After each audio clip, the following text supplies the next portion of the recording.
you wonderful people, and welcome to another rambling about video. This being a video where I just ramble about topics. Specifically, it's usually stuff about my personal life and me in general, not as much nerdy stuff, but regardless. For today's video, I was thinking about this recently, and I don't remember what really sparked this thought in my head, but I don't think I've ever talked about it online, but I've kind of got a thing for goth chicks. I feel like sometimes it can like borderline on fetishization. I feel like sometimes that word like sounds like mush in my mouth, but it's just like, yeah, which, you know, it's not like I'm on a lane all on my own and just kind of on an island of like, oh my God, I'm into goth chicks. That's such a, finding goth chicks sexy. Oh my God, that's such a hot take. It's like, no, there's a good like chunk of the internet that like supports that opinion, especially like a tatted up goth chick. There's something like extra sexy about it, you know? So, but I don't know. It's one of those things where you're like, I don't know where that started and I can't explain it. It's just one of those things of like, I find goth chicks sexy, tatted up goth chicks extra sexy.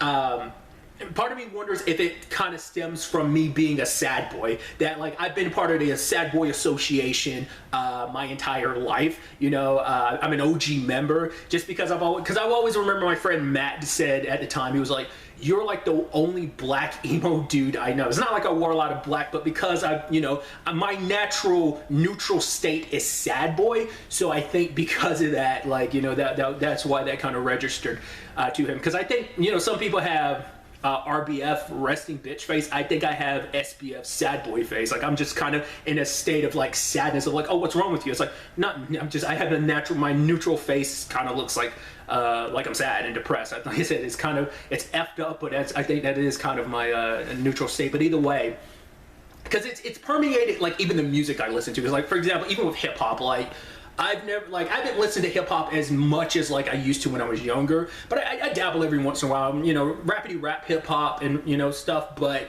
I feel like a lot of times I end up gravitating more to like the emo rap side of things. I mean, even with rock music, when it comes to like the post-hardcore metalcore bands I listen to, it's usually like emo sad boy music. Because I was recently, I wouldn't even say it was yesterday, I was like getting recommended some Dayseeker songs, specifically stuff from like their Dark Sun album, and I'm like, oh, there's a lot of sad boy music. I don't know if I'd be going out on the ledge calling, because I don't know if like Dayseeker would even describe themselves as sad boy music.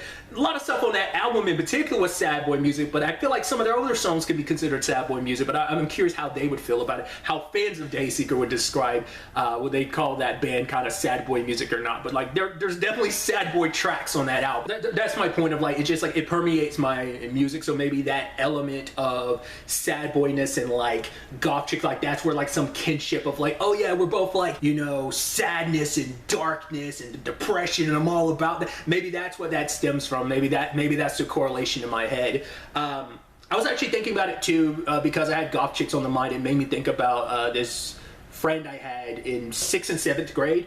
Her name was Tessa. This was back when I was living in Georgia. I lived in Georgia for 2 years, where if you're unaware, I'm from North Carolina. I've lived in North Carolina most of my life. But like 6th and 7th grade, I went to Georgia. I lived in Georgia, went to school there. And I had a friend in 6th grade named Tessa. We also went to the same middle school in 7th grade. And in 7th grade, she kind of went to like her punk phase because she like dyed her hair a little bit red. She also like wore a lot of black, wore like a lot of spiked wristbands and maybe a choker. I can't quite remember. I think I might have had a thing for her maybe because like my friend Levante at the time, like I guess I never realized this until he was like, wow, you talk about Tessa a lot. Do you like her or something? I was like, I don't know, maybe, you know, it just never correlated, and part of me wonders, did it start there? I've actually kind of talked about Tessa in a previous video years and years ago. Long story short, basically my friend Nixon was saying something that he said like, hey, I said something, Tessa heard it, was like, hey, the only way we're going to be even is if I kick you in the balls. So she tried to kick me repeatedly in the balls. A lot of times she ended up missing and kicking my thighs, except for the last time when I was like in the PE gym and I was sitting on the floor. She was trying to kick me in the balls while I was sitting down. As I was getting up, I leaned in the wrong direction and she kicked me in the face. So funny memory. I can, like, at the time I kind of laughed it off. It's like, cool, it's fine, it's good. She was like so apologetic, but like, you know, I look back on it, I was like, oh, that's kind of a funny memory. It's, you know, just, it's like my face stung like hell. It's one of those things where it's like, if I hadn't made that video years ago, because like that video helped make me remember like, oh crap, that happened. And because of that, it's kind of like a funny memory I look back on now. Like, once again, that was like 20 years ago this happened, and so she definitely would not remember it. It's funny because I think around the time I made that video, I actually looked her up on Facebook. I was actually kind of shocked. I was like, holy shit, you look exactly the same. I mean, to be fair, more like how I knew her in 6th grade, because she wasn't as punk as she is like she was in 7th grade, but it was just kind of funny. I was like, wow, you have not changed in like at that time, maybe 15 or so years it had been since I took. But regardless, tangents and all that aside, going back to the main point I was making, like I said, it didn't correlate in my head at that time that like, oh, punk, emo, goth, maybe I'm kind of got a vibe with that. But it's not until like I was in maybe my sophomore year of high school, I had a friend named Anna who was definitely in her goth girl phase. In fact, that's kind of like part of her username at the time online. But either way, that's where it kind of like something inside my brain kind of switched on. I'm like, okay, like maybe there's something there. Like, because despite like liking goth chicks, I've never actually dated a goth chick. I've been friends with goth chicks. I've admired goth chicks online, but I've never actually dated a goth chick before, despite all that. So I think that's a little funny. But either way, it's not like that's in the past and like, oh, that's so long and forgotten. It's like, no,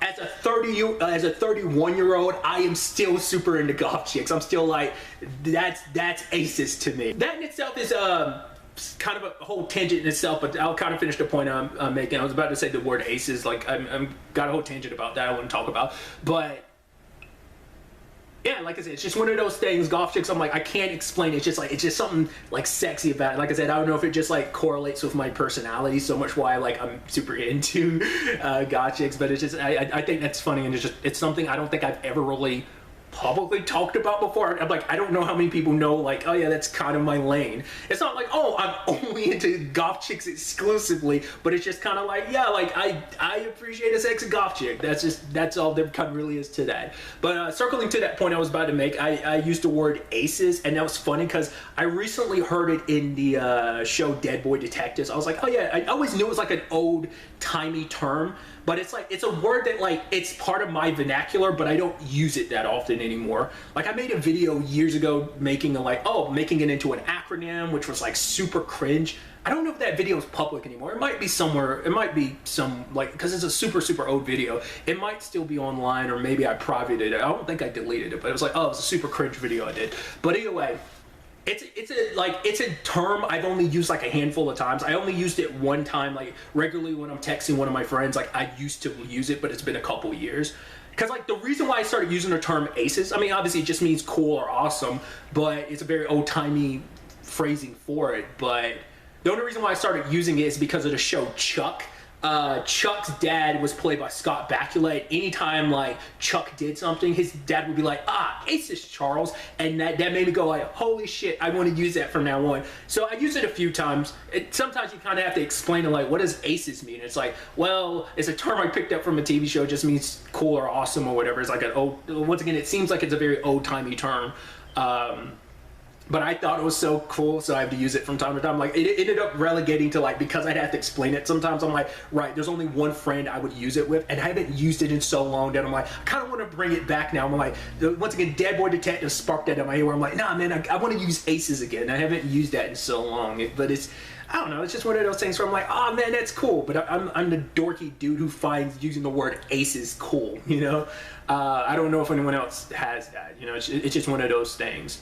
Because, like, it's just one of those, like I said, vernacular things where it's like, I think about this often too, where like words like that I use that I've just like, have just kind of infiltrated my entire speech. And for me, that word is dude. I use the word dude so much. I've been on a dude kick forever. Because dude has always been my very like, everything word, where I'm like, when something's like whoa or that's crazy, sometimes instead of saying wow or whoa, I'll be like, dude. It's always dude is my exclamation point when it comes to a conversation. And a lot of times I'll start stuff off by like, dude. It's also my very gender neutral term. I've always used dude to just, you know, a lot of times you break it down like, oh, dude or dudette. Like I rarely use dudette. It's only ever come up once. Years ago, I remember a friend, an associate, I'd rather say. We weren't particularly close, but I was like, oh, dude. And she was like, well, I'm not a dude. I'm a dudette. And I was like, okay. But I like I said, it's meant to be very gender neutral. It's never really come up that often. I don't know if anyone ever would have an issue with it. But like, yeah, dude has always just been that word that I've always incorporated. I remember when I was using it when I was younger, my mom was almost like, oh, why are you using that word so often? And I was like, I don't know. It's just been that. I think it's almost like, I'm not going to sit here and be like, oh, I've never used the N-word. It's like, I have, but usually it's in association with like rap songs and stuff. But it's like, it's almost been my like replacement for that. Because, you know, once again, the N-word's kind of that complicated conversation for some people. It's like, I mean, there's even black folk that are like, yo, don't use that. You know, because it's like, you can only use it if you're black. Even some black folk are like, even then they don't want like a younger generation to do it. Like, it just depends on the generation you're from and stuff. So I guess like maybe from a young age, I was like, well, I probably shouldn't go around saying that all the time. So dude became my go-to word, and now it's just turned into like this vernacular thing of just my everything word, you know, in the different ways I've used it over the years. So it's just, I don't know, just thought that was kind of interesting. I'm curious, like anyone watching this, like what are your favorite words? Because like dude being one of mine, but because I do so many recordings, I learned how many terrible habits I have. And are my like go-to words. I learned, people have pointed out, basically, I'm one of those people that says basically a lot. I also say like a lot. Don't mean to, but it's just kind of just part of my like routine way in how I talk. So it's just, that's always the funny thing of like, you do enough recordings, like people will start picking up on some of the ways you talk. Because it's not like you think about it, it's just like, yeah, that's just my natural flow. And then when people point out, I'm like, oh, I don't realize the one that shocked me the most was like how much I say the word basically. I also feel funny about the way I say the word adaptation, because I feel like I say it so many times, but I always feel like I slur it every time, because I feel like I never enunciate it enough. I'm always like saying it fast, like adaptation, but I never feel like I really enunciate it. So it's just, once again, words are funny and weird, you know, so.